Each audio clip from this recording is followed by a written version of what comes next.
bilyon ang card na ito. Allowance ni Chairman Sheng para sa iyo.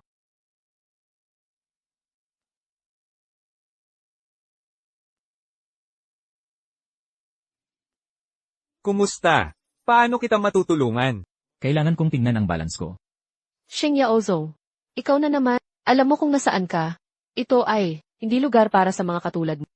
Ako'y legal na mamamayan. Di ba ako pwedeng magbangko dito? Maaari ko bang anong serbisyo ang kailangan mo? Kailangan kong tingnan ang balance ng aking account. Magkano ba talaga ang meron ka? Hindi mo ba alam? Ang paghihiwalay ni Ronggro, ang dahilan kung bakit ako ginugulo. Naghanap siya ng mas mabuting lalaki. Karapatan niya iyon. Wala akong kinalaman dyan. May tao ba dyan? Kailangan ko ng serbisyo. Miss Bai, kumusta? Paano ko kayo matutulungan? Nauna po ako dito. Bakit siya mauuna? Hindi ka panipaniwala. Anong klaseng bangko ito? Pinapapasok ang mga squatter. Baka magbago na ako ng desisyon na mag-ipis dito. Pasensya na po, Miss Bai. Ako na ang bahala dito. Sheng Yaozong, dalahin mo sa iba ang drama ng diborsyo. Umalis ka na, o tatawag ako ng gwardiya. Humingi ako ng serbisyo. Bakit ako alis?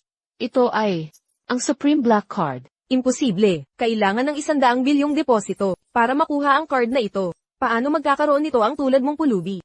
Mali ka yata. Ginoong Sheng, patingin nga po ng card.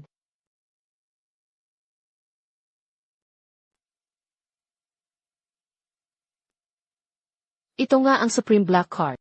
Walang duda tungkol dito. Hindi ito maaari. Sa buong Heishi City, mayroon lang kulang sa 3. Paano siya nagkaroon nito? Peke siguro ito. Payo ko lang sa'yo. Suriin mo itong mabuti. Ginoong Sheng, maaari ba naming patunayan ang card na ito dahil sa bigat ng bagay na ito? Sige, ituloy nyo. Maghintay kayo, pareho.